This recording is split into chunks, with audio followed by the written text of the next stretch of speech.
시청자 여러분 안녕하십니까. 지금부터 전옥현의 안보정론을 시작하겠습니다. 자, 시작에 앞서서 여러분들께 죄송하다는 말씀을 드리겠습니다. 이 대기를 걸어놨는데 말이죠.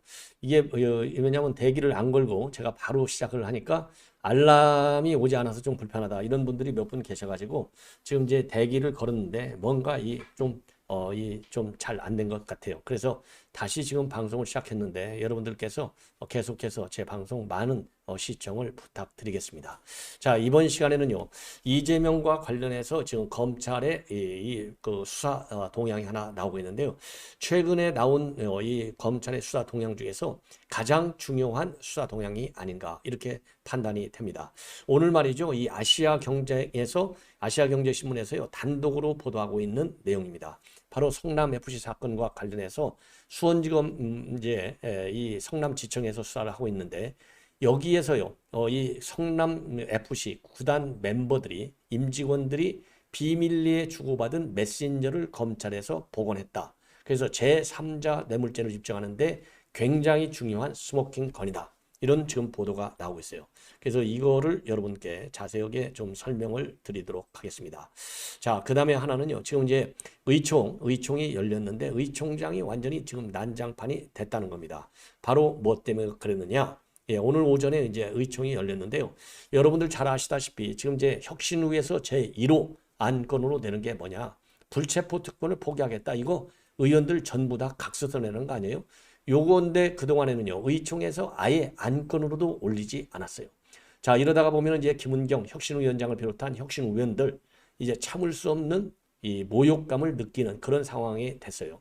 그래서 오늘 느닷없이 이 안건을 올려서 박광훈 원내대표가 강행 처리를 시도하다가 불발로 끝났습니다. 자, 그래서 이 얘기는요, 이제 박광훈은 이낙연, 친이낙연 아니겠습니까? 그리고 이재명은 뭐 이 개딸들 친명. 그래서 친이낙연의 박광훈 원내대표가 이재명을 결국은 치려다가 결국 굿했다가 불발로 끝난 거 아닌가, 이러한 생각이 들어요. 그래서 오늘 난장판이 된 의총 내 분위기를 여러분께 자세하게 설명을 드리도록 하겠습니다.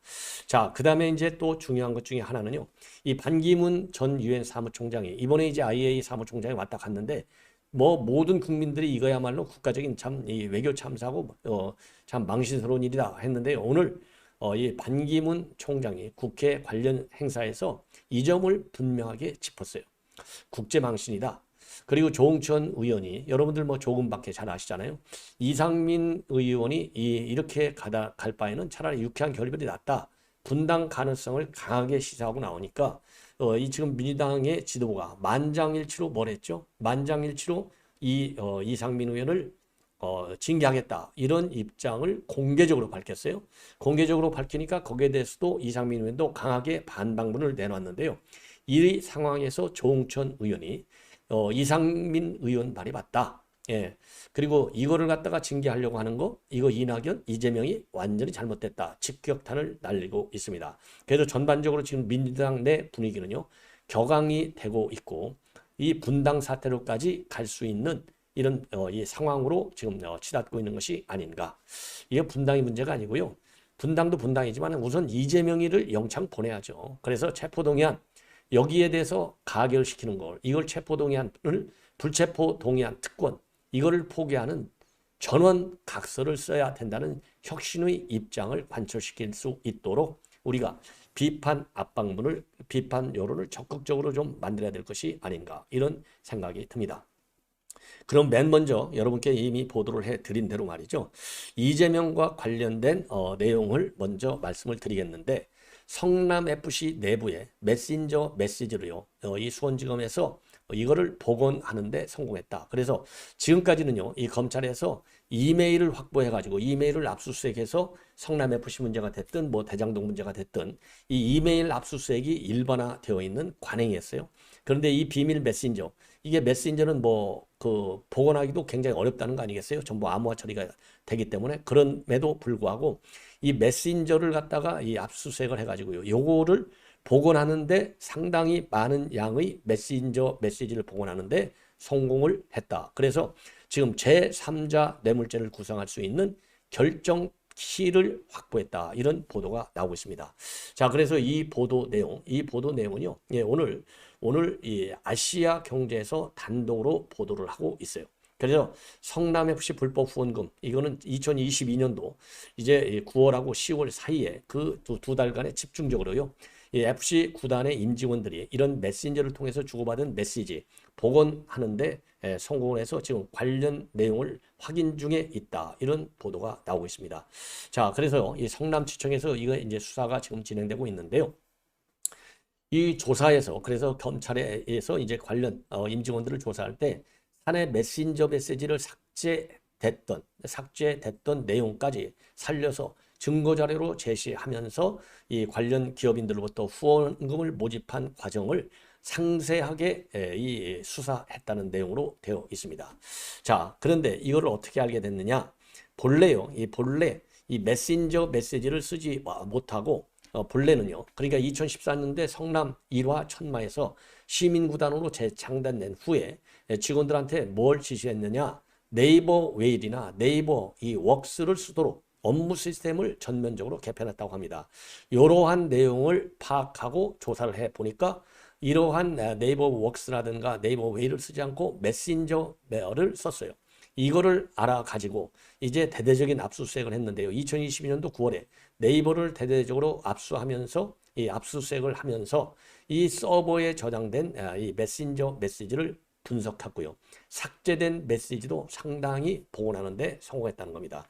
그러면 이게 왜 중요하느냐? 바로 제3자 뇌물죄 혐의를 구성하는데 결정차가 될 수 있다는 것이죠. 즉 스모킹 건이 될 수 있다는 거죠.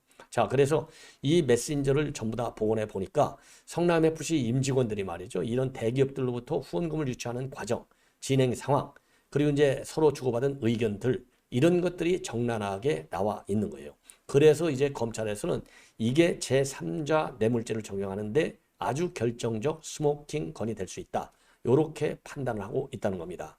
자, 제3자 뇌물죄의 경우에는요. 직무와 관련해서 부정한 청탁을 받고 제3자에게 뇌물을 주도록 강요할 때 쓰는 게 제3자 뇌물죄입니다.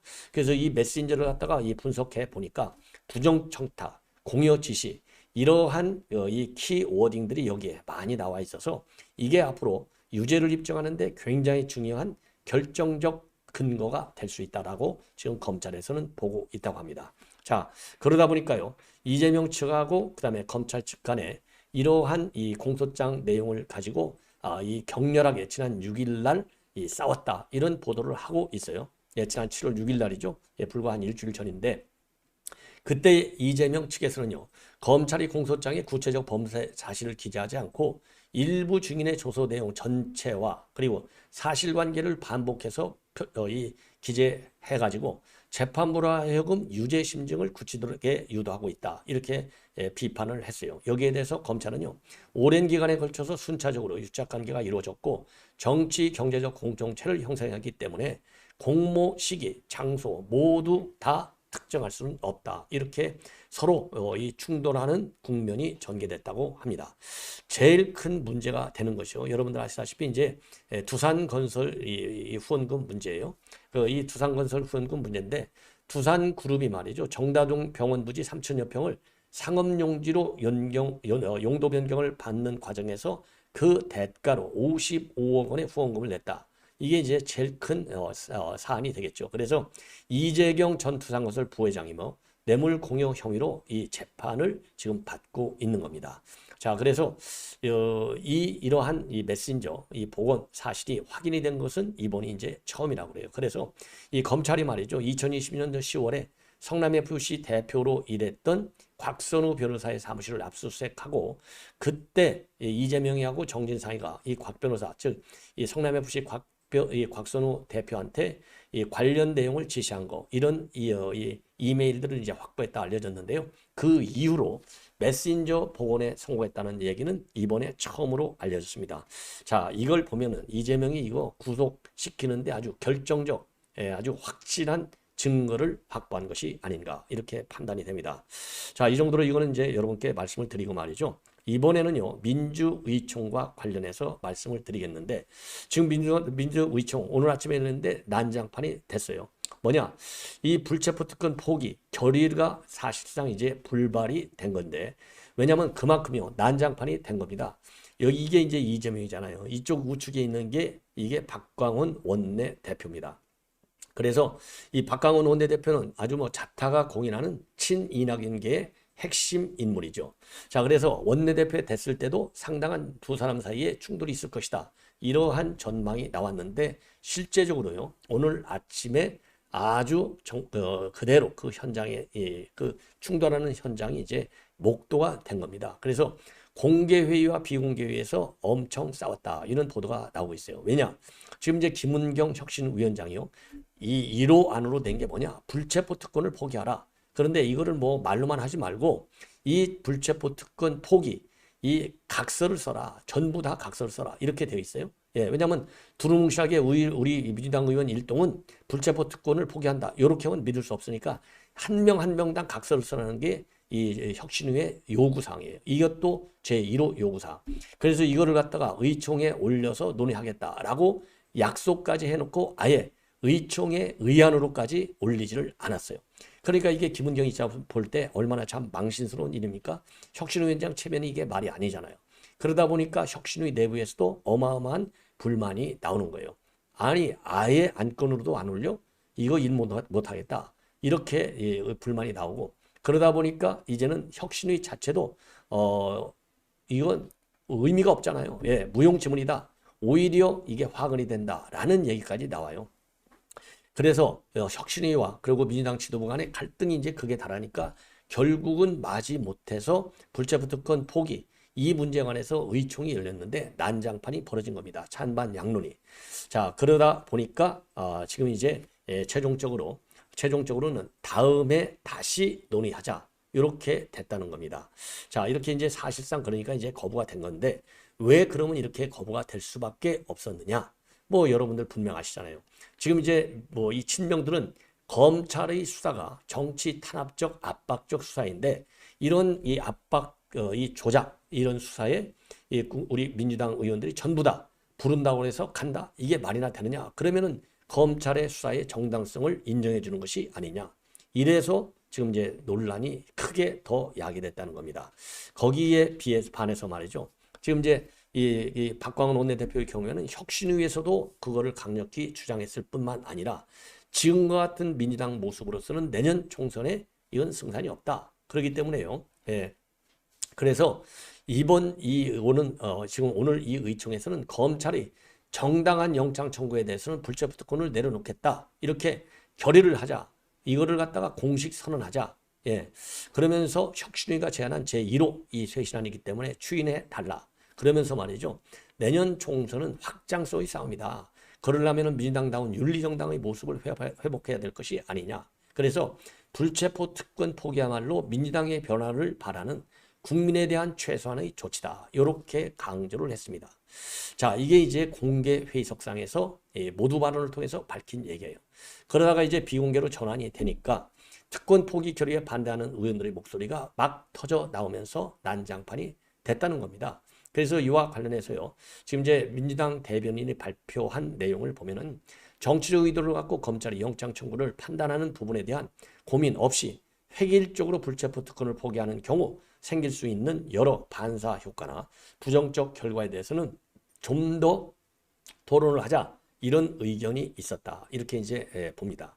자, 그렇기 때문에 이제 앞으로도 이게 뜨거운 감자가 될 수밖에 없고 그리고 이제 민주당 지도부 최고위 회의에서는요. 체포동의안 부결을 위한 임시국회를 소집하지 않는다. 그리고 회의 중이라도 체포동의안을 부결하지 않겠다. 이러한 입장을 전했지만은요. 혁신위는 시종 일관 의원 전원의 서약을 요구하는 바람에 오늘 의총이 난장판으로 시작해서 난장판으로 끝났다. 이렇게 지금 보도가 나오고 있는 겁니다. 예. 자, 그래서요. 예. 그래서 이렇게 해서 지금 이제 이 의총에서 사실상 이재명에 대한 쿠데타가 벌어졌지만 이제 실패로 끝난 겁니다. 자, 그래서 이제 다음 의총에서는요. 이 혁신위가 요구하는 대로 이 서약이 이루어질 수 있도록 여론의 압박 비판 수위를 올리는 길밖에 없다. 이 혁신의 주장이 맞다 이거 아니겠습니까?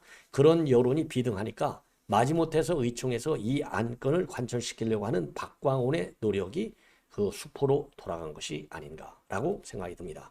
자, 이번에는요, 이제 반기문 유엔 사무총장이죠. 전 유엔 사무총장인데, 반기문 유엔 사무총장이요, 오늘 이제 입장문을 내놨습니다. 한마디로 얘기해서요, 이번에 이제 IA 사무총장이 왔는데, IA 사무총장이 왔을 때 보여준 민주당의 행태는 부끄럽기 짝이 없다는 겁니다. 그리고 전반적으로 윤석열 정부의 대일 문제, 그리고 이 대미 외교, 이런 부분에 대해서는 방향 설정이 잘 되어 있다. 이러한 입장을 내놨습니다.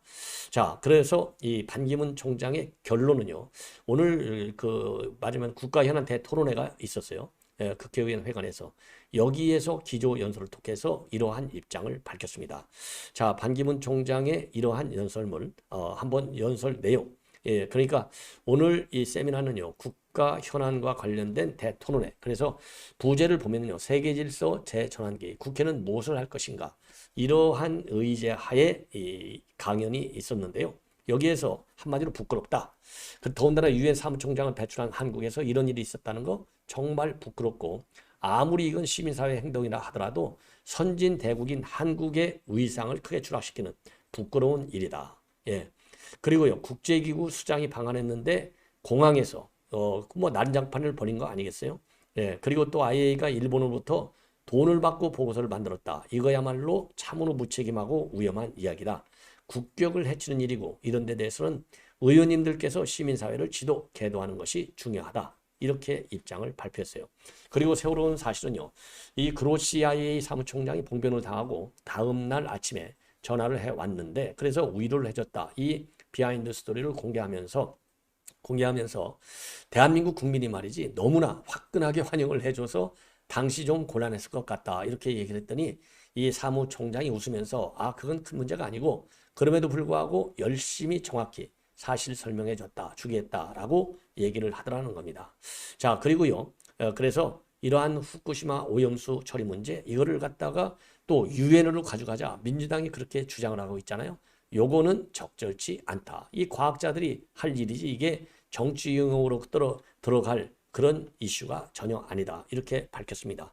그리고 국제 정세 전반에 관해서는요, 현 미중 대립은 이념 대립이라보다는 어떤 패권적 대결로 보여질 여지가 더 크다. 그러면서요, 미중 간의 대립이 우리가 어느 한편을 선택해야 된다는 문제는 아니다. 이렇게 밝히고요.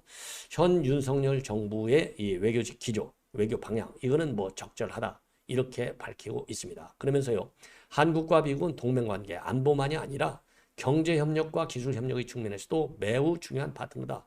우리가 미국과의 관계를 강화시켜 나가는 것은 매우 합리적이고 또 그렇게 해야 된다. 그리고 일본과의 관계를 강화해 나가는 것도 매우 바람직하고, 한미일 상부의 협력관계 구축도 중요하다. 그리고 윤석열 정부의 외교적 노력에 대해서 일부에서는 국익을 저버린 가치 편향 외교다, 이렇게 비판하는데, 한국의 가치를 기반으로 협력을 강화해 나가는 것은 우리 외교에 흔들리지 않는 방향타다. 이렇게 밝히고 있어요. 그러면서 가치를 내세운다고 해서 중국을 적대시해서는 안 되고, 현 정부가 그렇게 하고 있지도 않다. 그래서 전적으로요, 윤석열 정부의 외교정책 전반에 대해서 적극적인 공감, 그리고 지지 의사를 표명한 것으로 압축이 되고, 이번에 민주당과 개딸들, 그리고 친민주 세력들이 보여준 IA 사무총장에 대한 비난, 이거는 선을 넘어도 훨씬 더 넘어섰다. 그리고 특히 유엔 사무총장을 배출한 나라의 국민들이 이럴 수가 있느냐? 이것은 매우 뭐라 그럴까요? 현실적인 새로운 아주 무거운 지적사항이 아닌가, 이렇게 판단이 됩니다. 자, 이번에는 마지막으로요. 지금 이제 조홍천 의원이 굉장히 열받았어요. 조홍천은 조, 금, 박해할 때 조잖아요. 당연하죠. 그리고 이제 그래서 조홍천 의원의 민주당 그리고 이재명에 대한 비판적 시각은요, 여러분들이나 제가 느끼는 거하고 거의 대동소이합니다. 자, 그래서 최근에 말이죠, 이 이상민 의원에 대해서 징계를 하겠다. 그리고 이러한 징계 경고는 만장일치로 이재명 지도부가 보여주는 것이다. 이렇게 대변인이 공식적으로 발표를 했어요. 여기에 대해서 이상민 의원도 반발을 한 바 있고, 이 상황에서 이제는 조홍천 의원마저도 강하게 반박하는 입장문을 내놓고 있습니다. 당연한 것이죠. 그러면서 이상민 의원만큼 당을 생각하고 소신을 갖고 말씀하시는 분은 도대체 누가 있느냐. 그리고 이상민 선배도 결별이나 분당을 현실적으로 생각해 본 적도 없다고 보고 구체적으로 얘기를 해보지는 않았지만 나 역시 그럴 생각이 없고 그걸 할 각오로 기득권에 안주하지 말고 처절하게 할 말은 해야 한다. 그러니까 이제 이상민 의원의 이런 발언은 당을 위해서 처절하게 밝힌 고민의 결과다. 이런 점을 높이 평가하고 있는 거죠. 그러면서요, 이상민 의원이 말했던 걸 자세히 한번 더 봤는데 우리만에는 외국에는 없는 묘한 화법이 있는데 이 의원이 말한 유쾌한 결벌이라는 걸 그럴 각오로 자신의 유불리를 염두에 두지 않고 당을 위해서 해야 할 만은 하는 그런 정치를 하겠다. 그리고 나는 지금껏 그렇게 살아왔고 앞으로도 그렇게 하겠다라는 취지로 읽히더라. 이렇게 지금 이 공감을 표명하고 있어요. 자, 그러면서 말이죠. 그동안의 정파적 이익에 공부하거나 강성 지지층에 영합하기 위해서 국민적 동의를 얻기 어려운 법안, 정책을 강행하고 일방적으로 국회를 운영, 상식이나 보편적 가치와는 동떨어진 언행으로 당에 대한 신망을 저버리게 한 해당 행위, 그런 것이 해당 행위 아니냐. 그게 지금까지 누적이 돼서 당이 힘들다. 이렇게 입장을 밝혔어요. 자, 참고적으로요, 이 조홍천 의원의 이러한 발언은 여러분께 말씀을 드린 대로 우리 국민 모두가 이 공감하는 그런 발언이다 생각이 들고요. 이상민 의원은 뭐라고 얘기를 하면서 이 분당 얘기를 계속 끌고 가고 있느냐. 앞으로 가야 할 방향도 틀리고 또 가야 할 어떤 공통 기반도 없는데 그냥 거대 정당에 있으면서 기득권을 누리기 위해 한 지붕 아래 있으면서 매일 허구한 날 지지고 볶고 자리 싸움이나 권력 싸움을 할 바에는 차라리 유쾌한 결별을 각오하는 게 훨씬 더 낫다. 이렇게 발언을 했는데 요거를 해당 행위다. 이렇게 민주당 지도부가 만장일치로 결정했다는 것이죠. 여러분들 이게 민주정당 맞아요? 그래서 조홍천 의원의 이러한 발언은 지극히 상식적이고요.